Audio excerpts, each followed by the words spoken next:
तो स्टूडेंट, हमारा next topic है इंडिकेटर। एसिड हम लोगों ने पढ़ा, एसिड क्या होता है, एसिड सॉल्ट इन टेस्ट होता है। हर वो चीज़ जो खट्टी है वो एसिड है।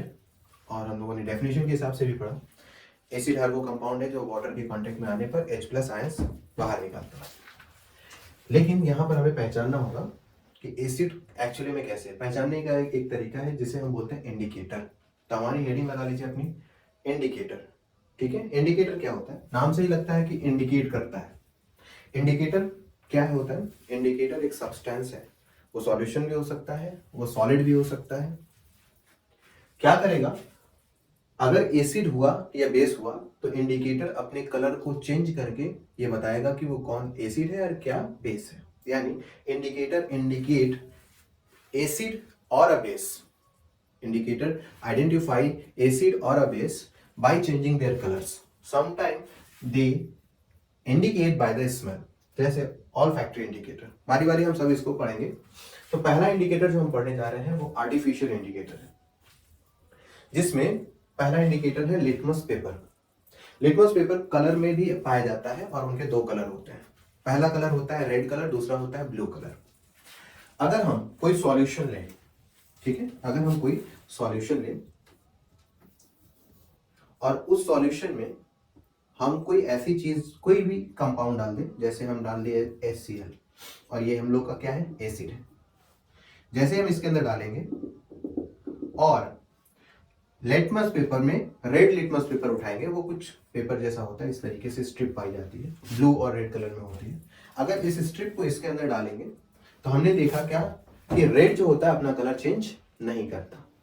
लेकिन जब ब्लू को इसके अंदर डाला जाएगा तो ब्लू अपना कलर रेड में कन्वर्ट कर देंगे। इसका मतलब है कि एसिड को इंडिकेट करने के लिए लिटमस पेपर का ब्लू कलर वाला लिटमस पेपर यूज करना होगा। इसके लिए जैसे ही blue colour litmus paper acid के कांटेक्ट में आएगा वो अपना कलर रेड में कन्वर्ट कर देगा। अगर ब्लू रेड में कन्वर्ट होता है तो हम बोल देंगे कि वो सॉल्यूशन एसिडिक सॉल्यूशन है। कौन सा सॉल्यूशन है? एसिडिक सॉल्यूशन है।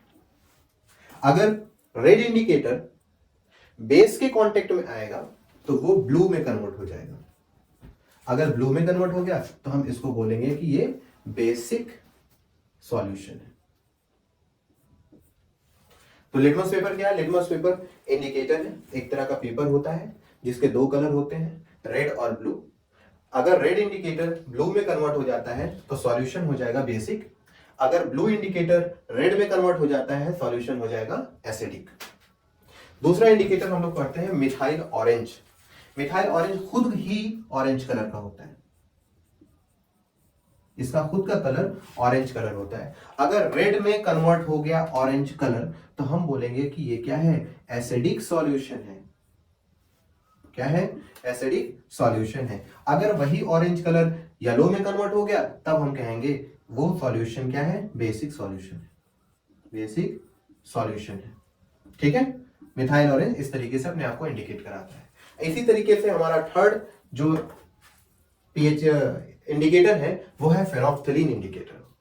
ये क्या करता है? इसका खुद का भी अपना कलर होता है, वो कलर होता है कुछ भी नहीं कलर होता है कुछ भी नहीं, कलर लेस होता है। अगर सॉल्यूशन में फेनोल्फथलीन का कलर कलरलेस ही है तब वो कुछ और नहीं इंडिकेट कर रहा है, वो इंडिकेट कर रहा है एसिड की तरफ। अगर उसका कलर कलरलेस से पिंक में कन्वर्ट हो गया तब हम कहेंगे वो सॉल्यूशन क्या हो गया? बेस हो गया या बेसिक सॉल्यूशन है। इसी लाइन में हमारे पास दूसरा इंडिकेटर पाया जाता है जिसे हम बोलते हैं नेचुरल इंडिकेटर। नेचुरल इंडिकेटर में पहला इंडिकेटर है लिटमस सॉल्यूशन या लिटमस पर्पल डाई सॉल्यूशन। ये आता है एक प्लांट से और उस प्लांट का नाम है लाइकेन प्लांट। लाइकेन की छाल को, ऊपरी लेयर को हम लोग इस्तेमाल करते हैं और एक सॉल्यूशन तैयार करते हैं। उसका सॉल्यूशन का खुद का कलर होता है पर्पल। ठीक है, वो खुद का कलर होता है पर्पल। अब पर्पल कलर पर्पल ही रह गया किसी सॉल्यूशन के अंदर तब वो कहलाएगा एसिडिक। यानी अगर एसिडिक सॉल्यूशन में है, हमने 2 बूंद या 4 बूंद पर्पल कलर का लिटमस सॉल्यूशन ही डाल दिया, तब एसिडिक कैरेक्टर जो उसका जाएगा वो कलर चेंज नहीं करेगा, वो कलर पर्पल का पर्पल ही रहेगा। लेकिन अगर लिटमस सॉल्यूशन किसी सॉल्यूशन में डालने के बाद अगर उसका कलर ब्लू हो गया तब हम उसे कहेंगे बेस। क्या कहेंगे? Base. Litmus solution purple colour का होता है। एसिड में वो अपना कलर चेंज नहीं करता, जिस कलर का होता है उसी कलर में रहेगा। लेकिन अगर वो बेसिक सॉल्यूशन में गया तो उसका कलर ब्लू कलर का हो जाएगा। अब नेचुरल इंडिकेटर में लिटमस सॉल्यूशन पहला इंडिकेटर था। इसी तरीके से नेचुरल इंडिकेटर में टर्मरिक, हल्दी जिसको हम लोग बोलते हैं, वो हमारा दूसरा इंडिकेटर है। ये भी एक नेचुरल इंडिकेटर होता है। अगर हम बात करें येलो की, तो हल्दी का खुद का अपना कलर होता है येलो कलर। अगर वो सॉल्यूशन में जाए और सॉल्यूशन में जाने के बाद उसका कलर चेंज ना हो, यानी अगर वो एसिडिक सॉल्यूशन में जाता है तो उसका colour as it is yellow ही रहेगा। लेकिन अगर वो बेसिक सॉल्यूशन में जाता है तब उसका कलर येलो से रेड में कन्वर्ट हो जाएगा। इसी लाइन में हमारा थर्ड इंडिकेटर है रेड कैबेज एक्सट्रैक्ट इंडिकेटर। इसका कलर खुद भी क्या होता है? रेड होता है। अगर एसिडिक सॉल्यूशन में गया तो उसका कलर जैसा है वैसे ही रहेगा, कोई चेंज नहीं, तब वो कहेगा वो क्या है? एसिडिक सॉल्यूशन है। लेकिन अगर वो बेसिक सॉल्यूशन में गया तब उसका रेड कलर कन्वर्ट हो जाएगा ग्रीन कलर में, तो हम बोलेंगे वो सॉल्यूशन क्या है? बेसिक सॉल्यूशन है। ये हो गया हमारा सेकेंड इंडिकेटर, नेचुरल इंडिकेटर। इसी तरीके से हमारा थर्ड इंडिकेटर आता है जिसको हम बोलते हैं all factory indicator. All factory indicator काम करता है स्मेल पे। किस पे काम करता है? स्मेल पे। यानी ये एसिड और बेस को डिटेक्ट करता है उसकी स्मेल के अकॉर्डिंग। ऑनियन और वेनिला, इनकी अपनी एक स्मेल होती है। अगर मैं किसी कपड़े पे ऑनियन को रख के उसे काट दूं तो उसमें से जो वाटर बाहर निकलेगा वो हमारे कपड़े पे लग जाएगा। अब अगर उसकी स्मेल लेने जाए तो हमें लगेगा कि वो ऑनियन की ही स्मेल आ रही है, डेफिनेटली वो ऑनियन की ही स्मेल रहेगी। अगर आप उसे एसिड से वॉश करते हो तो एज्यूम करो कि आपने उसे एसिड से वॉश किया, तब ऐसी सूरत में स्मेल जो होती है वो डिटेक्ट होगी, यानी ऑनियन की ही स्मेल आएगी। लेकिन अगर आप उसे बेस से वॉश करते हो तो तब ऐसी सूरत में स्मेल क्या होगी? डिटेक्ट नहीं होगी, पता ही नहीं चलेगा उसकी स्मेल कहां चली गई। मतलब अगर ऑनियन का वाटर किसी कपड़े पे लग जाए तो हम ये पता लगा सकते हैं कि वो एसिडिक है या बेसिक है। कैसे पता लगाएंगे? अगर कोई सॉल्यूशन उसकी स्मेल को खत्म ना कर पाए, इसका मतलब वो सॉल्यूशन क्या होगा? एसिडिक सॉल्यूशन होगा। लेकिन अगर उसकी स्मेल को खत्म कर दिया तो वो सॉल्यूशन बेसिक सॉल्यूशन होगा। सेम पैटर्न पे वेनिला भी काम करता है। स्मेल अगर पाई गई तो ऐसी सूरत में हम कहेंगे वो कौन सा सॉल्यूशन है जिससे इसको धुला गया? एसिडिक सॉल्यूशन है। लेकिन अगर उसकी स्मेल नहीं पाएगी तब हम कहेंगे जिस सॉल्यूशन से वेनिला का कपड़ा या वेनिला पे लगा हुआ जो स्मेल आता है कपड़ा उसको धुला गया है, वो आपका क्या है? बेसिक सॉल्यूशन है। कौन सा सॉल्यूशन है? बेसिक सॉल्यूशन है। ठीक है, फटाफट से नोट कर लीजिए, बहुत इंपॉर्टेंट। तो आज सारे इंडिकेटर के बारे में हम लोग बारी बारी पढ़ेंगे। इतने हो गए। इसके बाद हमारा अगला इंडिकेटर आता है यूनिवर्सल इंडिकेटर। फर्स्ट इसको नोट बना लीजिए। 4 वो है हमारा यूनिवर्सल इंडिकेटर। यूनिवर्सल इंडिकेटर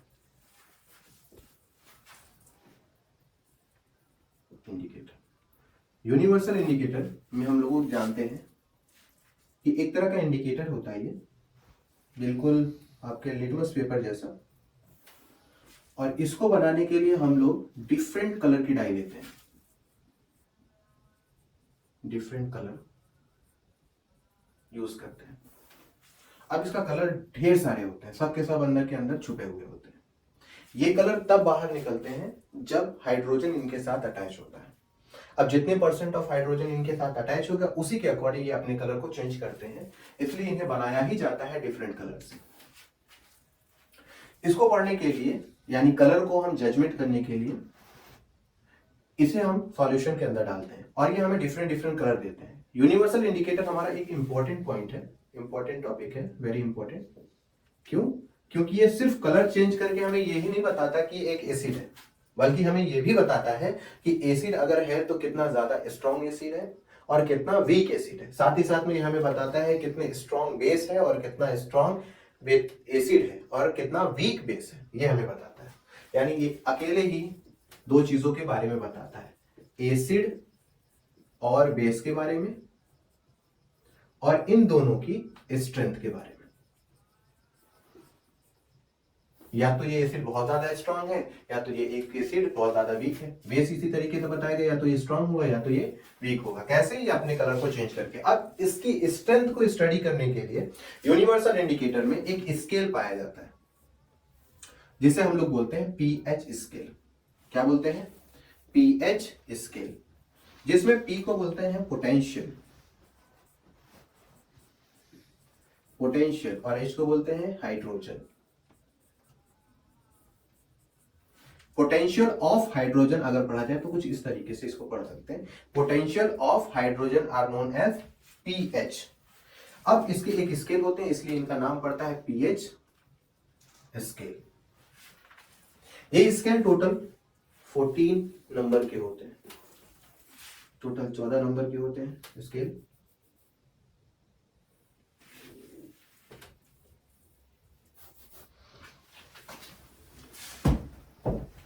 इनकी स्केलिंग की नंबरिंग शुरू करते हैं हम। 0 यहां से 0 1 2 3 4 5 6 7 1 2 3 4 5 6 7 8 9 10 11 12 13 और एक 14। ये इनकी नंबरिंग पीएच स्केल का ये नंबर होता है, जिनमें हम 14 डिजिट की नंबरिंग के बारे में देखते हैं। अब हर एक नंबर अपना एक स्पेसिफिक कलर लेके चलता है, जिनमें 7 के बारे में हम बताते हैं कि ये कलर होता है ग्रीन, ग्रीन कलर में होता है। 7 का ग्रीन कलर बताता है कि कोई भी सॉल्यूशन अगर 7 कलर या ग्रीन कलर लाता है और उसको मैच करने पे 7 इंडिकेट करता है तो वो सॉल्यूशन न्यूट्रल सॉल्यूशन होता है। कौन सा सॉल्यूशन होता है? न्यूट्रल सॉल्यूशन होता है। यानी ऐसे सॉल्यूशन पे कोई भी ना एसिडिक कैरेक्टर होता है ना बेसिक कैरेक्टर होता है। अगर हम 7 से पीछे की तरफ जाएं, और ध्यान से सुनिएगा, अगर हम 7 से पीछे की तरफ जाएं, लेफ्ट साइड की तरफ, तो हमें सब के सब क्या मिलेंगे? एसिडिक मिलेंगे। इसी तरीके से अगर हम 7 के आगे 14 तक जाएं तो हमें सब के सब क्या मिलेंगे? बेसिक मिलेंगे। अब ये एसिडिक भी आगे चल के दो हिस्सों में डिवाइड होता है। जैसे अगर हम 3 से 1 या 0 तक जाएं तो जो हमें एसिड मिलता है वो हमारा स्ट्रॉन्ग एसिड होता है, और 4 से लेके 6 तक जो हम स्टडी करते हैं इसमें पाए जाने वाला एसिड हमारा वीक एसिड होता है। सिमिलरली अगर हम 8 से लेके 10 तक जाते हैं तो जो हमारा बेस आता है वो हमारा वीक बेस होता है, और 11 से लेके 14 तक हमारा बेस जो होता है वो स्ट्रॉन्ग बेस होता है। जैसे जैसे हम 7 से 1 की तरफ आते हैं हमारा लास्ट में रेड कलर डार्क हो जाता है, यानी हमें 1 पे कलर मिलता है रेड कलर। ठीक इसी तरीके से जैसे जैसे हम ग्रीन यानी 7 कलर से बेस की तरफ जाते हैं और हमें 14 पे नंबर देखने को मिलता है कि यहां पे जो कलर पाया जाता है वो होता है डार्क ब्लू कलर। इसका मतलब है कि 1 पे पाए जाने वाला जो एसिड होगा 1 पे वो सबसे स्ट्रॉन्गेस्ट एसिड होगा, या ये कह सकते हैं 1, 2 और 3 पे पाए जाने वाला एसिड स्ट्रॉन्ग एसिड होता है और 1 पे पाए जाने वाला एसिड स्ट्रॉन्गेस्ट एसिड होता है। इसी तरीके से 11, 12, 13 और 14 पे पाया जाने वाला बेस स्ट्रॉन्ग बेस होता है, स्ट्रॉन्ग बेस होता है, ठीक है। और जो 14 पे पाया जाने वाला बेस होता है वो स्ट्रॉन्गेस्ट बेस होता है। अगर हम इसे H के फॉर्म में पढ़े, जैसा कि इस पे लिखा है पोटेंशियल ऑफ हाइड्रोजन के फॉर्म में पढ़े, तो हम इसे कुछ इस तरीके से ड्रॉ करेंगे। ये ग्राफ से हमें ये समझ में आ रहा है, लाइन थोड़ा सा पीछे आ रही है, कि जैसे जैसे हम लोग बेस से एसिड की तरफ जा रहे हैं, हम क्या देखते हैं कि H प्लस क्या हो रहा है, ज्यादा होता चला जा रहा है। साइज देखो H पॉजिटिव की, यहां पर H पॉजिटिव की साइज छोटी, यहां पर उससे भी छोटी, यहां पर उससे भी छोटी, और यहां पर बहुत छोटी। मतलब बेस में H प्लस का चार्ज बहुत कम होता है, बहुत से भी ज्यादा कम होता है। जैसे जैसे बेस वीक होता है वो एसिडिक की तरफ चलना शुरू होता है, यानी बेस वीक होकर एसिड की तरफ जाना शुरू होता है। और जब वो वीक बेस एसिड बनता है तो उसके नंबर कम होते हैं, नंबर कम होकर ये इंडिकेट करते हैं कि उनके अंदर H प्लस का कंसंट्रेशन बढ़ता जा रहा है। तो बेस के पास H प्लस का कंसंट्रेशन क्या है, कम है, और एसिड के पास देखो H प्लस का कंसंट्रेशन ज्यादा है। इसी तरीके से अगर बेस में देखा जाए तो बेस के पास OH नेगेटिव का कंसंट्रेशन ज्यादा है। OH नेगेटिव कंसंट्रेशन बेस को इंडिकेट करता है, जैसे NaOH, सोडियम हाइड्रोक्साइड के लास्ट में क्या मिल रहा है, OH, यानी अगर इन्हें तोड़ा जाए तो Na पॉजिटिव और OH नेगेटिव में इंडिकेट करेंगे। OH का नेगेटिव होना इस कंपाउंड में बेस को इंडिकेट करता है, यानी OH बेस की तरफ में कंसंट्रेशन क्या करता है, हाई कर देता है, बहुत ज्यादा हो जाता है बेस का। लेकिन जब हम एसिड में आते हैं तो देखते हैं कि OH का कंसंट्रेशन बहुत बहुत कम हो गया। इस तरीके से हमारा पीएच स्केल काम करता है। फिर से सुन ले एक बार, यूनिवर्सल इंडिकेटर में, जो कि हमारा टॉपिक है, बहुत ज्यादा इंपॉर्टेंट टॉपिक है, उस यूनिवर्सल इंडिकेटर में हमारे पास एक इंडिकेटर होता है जो लिटमस पेपर जैसा ही होता है, कागज का हल्का सा एक स्ट्रिप जैसा कि आप देख रहे हैं डायग्राम में बना हुआ है। इनको बनाने के लिए डिफरेंट डिफरेंट कलर का यूज किया जाता है। डिफरेंट डिफरेंट कलर इसलिए यूज किया जाता है ताकि जब ये सॉल्यूशन में जाए एसिडिक या बेसिक के, तो उनकी स्ट्रेंथ के अकॉर्डिंग अपने कलर को चेंज करें। जब हम यहां आके देखते हैं तो पता चलता है कि हमें वो कलर देखने को मिल रहे हैं। अगर हम सॉल्यूशन में उसको डालें तो हमें डिफरेंट डिफरेंट कलर देखने को मिलते हैं। फिर हम कैसे पता लगाएं कि उसका मेन कलर हमारा कैसे होगा, तो उसके हिसाब से यूनिवर्सल इंडिकेटर को जज करने के लिए एक स्केल बनाया गया, और उस स्केल का नाम था पीएच स्केल, जिसका नाम होता है पोटेंशियल ऑफ हाइड्रोजन, यानी हाइड्रोजन की ताकत कितनी है, कम है या ज्यादा है। अगर हाइड्रोजन की ताकत कम होती है तब ऐसे सूरत में हम बोलते हैं कि वो क्या है, वो हमारा बेस है। और अगर किसी सॉल्यूशन में हाइड्रोजन की ताकत ज्यादा होती है तो हम उस सॉल्यूशन को बोलते हैं भैया वो क्या है, एसिडिक सॉल्यूशन है। अब पीएच स्केल एक तरह का स्केल होता है जिसमें डिफरेंट डिफरेंट कलर बनाए जाते हैं। हर एक कलर का, हर एक नंबर का अपना एक कलर होता है। जितने भी नंबर है उन सब का अपना एक पर्टिकुलर कलर होता है। जब हम सॉल्यूशन में इंडिकेटर यूनिवर्सल डालते हैं और हमें कोई कलर मिलता है तो हम उस कलर को लेके इस स्केल में क्या करेंगे, मैच करेंगे। जिस भी नंबर पे जाकर वो कलर मैच करता है उस नंबर के अकॉर्डिंग हम बताते हैं कि वो स्ट्रॉन्ग एसिड है या वीक एसिड है, या स्ट्रॉन्ग बेस है या वीक बेस है।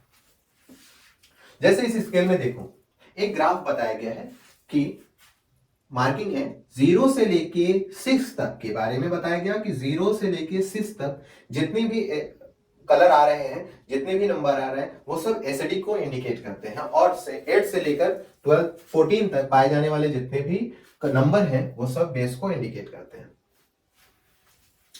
अब 0 से लेके 7 के बीच में दो पार्टीशन किए गए। 3 से पहले पाए जाने वाला नंबर वो इंडिकेट करता है स्ट्रॉन्ग एसिड को, और 3 के बाद 4, 5, 6 इंडिकेट करता है वीक एसिड को। 8, 9, 10 ये जो तीन नंबर हैं ये इंडिकेट करते हैं वीक बेस को, और 11, 12, 13, 14 इंडिकेट करते हैं स्ट्रॉन्ग बेस को। इस तरीके से हम यूनिवर्सल इंडिकेटर का इस्तेमाल करके ये पता लगा सकते हैं कि कोई कंपाउंड, कोई सॉल्यूशन एसिड है या बेस है। साथ ही साथ में ये भी पता लगा सकते हैं कि उस एसिड या बेस की स्ट्रेंथ क्या है। ठीक है, फर्स्ट इसको नोट कर लीजिए, बहुत इंपॉर्टेंट टॉपिक है, आगे चल के इसकी थोड़ा और डिटेलिंग स्टडी करेंगे। अभी फिलहाल हम लोग पढ़ रहे हैं इंडिकेटर के बारे में, और अब तक जो इंडिकेटर हम लोगों ने पढ़ा है वो 4 इंडिकेटर हो गए। फिलहाल आपको बुक में और आपके सिलेबस में ये 4 इंडिकेटर ही हैं, इनको अच्छे से नोट्स में बनाइए और अच्छे से पढ़िएगा। अगला टॉपिक जो हम लोग पढ़ेंगे वो हमारा होगा एसिड के बारे में थोड़ा सा और डिटेल स्टडी। जैसे अगर एसिड है तो वो एसिड स्ट्रांग है या वो एसिड वीक है, इसे हम कैसे जानेंगे कोई एसिड स्ट्रांग है या वीक है, इसके बारे में स्टडी करेंगे। अगर स्ट्रांग एसिड है तो वो कौन कौन से होंगे, अगर वीक एसिड है तो वो कौन कौन से होंगे, ये कैसे पता लगाएंगे। या फिर आगे चल के हम ये भी इसके बारे में स्टडी करेंगे, किसी के अंदर अगर स्ट्रांग एसिड है या कोई एसिड स्ट्रांग है तो वो बना कैसे है, मेड कैसे हुआ। अगर वीक एसिड है तो वो कहां से पाया जाता है, कहां से फाउंड होता है। इन सब के बारे में हम लोग अगले टॉपिक में पढ़ेंगे। फिलहाल इतना है, फर्स्ट इसको नोट कर लीजिए, अच्छे से पढ़िए।